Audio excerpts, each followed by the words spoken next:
பேல்கம்ல நடந்த அட்டாக்கு வந்து பிஜேபி முழு பொறுப்பேற்க வேண்டும். அவங்க பாதுகாப்பு கொடுக்கல அப்படின்னு சொல்றவங்க எல்லாம் முதல்ல இந்திய சட்டத்தை புரிஞ்சுக்கோங்க. அந்த இடம், அதாவது பேல்கம் அப்படின்ற அந்த இடம் வந்து பாத்தீங்கன்னா பார்டர் கிடையாது, அது ஸ்டேட் கவர்மெண்டோட கண்ட்ரோல்ல வருது. 2024 முன்னாடி வரைக்கும் அந்த இடத்துல ஸ்டேட் கவர்மெண்ட் இல்லங்கிறதுனால 10 அடிக்கு ஒரு மிலிட்டரி மேன் இருப்பாங்க. நானே பாத்திருக்கேன், 10 அடிக்கு ஒரு மிலிட்டரி மேன். ஆனா இன்டெலிஜென்ஸ் அறிவுறுத்தல் கொடுத்தும் ஓகே ஸ்டேட் கவர்மெண்ட் வந்துச்சு உங்க கண்ட்ரோல்ல இருக்குனாலும் பீஸ்ஃபுல்லா இருக்கணும் அப்படின்னா பாதுகாப்பு அதிகாரிகள், அதாவது மிலிட்டரி அதிகாரிகளை வித்ட்ரா பண்ணிக்காதீங்க அப்படின்னு ஸ்டேட் கவர்மெண்ட் ரிக்வெஸ்ட் வச்சும் எங்க பாதுகாப்பை நாங்க பாத்துக்கிறோம்னு சொல்லிட்டு அவங்களால ரிமூவ் பண்ண சொன்னாங்க. இதுக்கு மாநில அரசுக்கு அதிகாரம் இருக்கு. அதான் இப்ப நம்ம டிஎம்கேல இருந்து போயிட்டு டெமோக்ரஸின்னு சொல்லிட்டு அவங்களுடைய மாநில சுய உரிமைன்னு கேட்டுனே இருக்காங்கல்ல, அந்த மாதிரி அவங்களும் கேட்டு தான் மிலிட்டரி போர்சஸ வித்ட்ரா பண்ண சொன்னாங்க.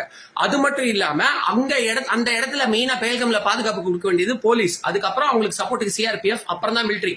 அந்த போலீஸ் போர்சஸ்ல சம்பவம் நடக்கிறதுக்கு 3 நாளைக்கு முன்னாடி 120 அதிகாரிகளை மாற்றம் பண்ணிருக்காங்க.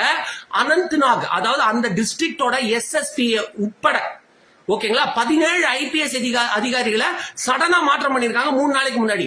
அவங்க தான் கிட்டத்தட்ட 5-6 வருஷமா அந்த ஏரியாவுக்கு பக்கா பாதுகாப்பு கொடுத்தது. எதுக்காக லோக்கல் கவர்மெண்ட் இதை பண்ணுது?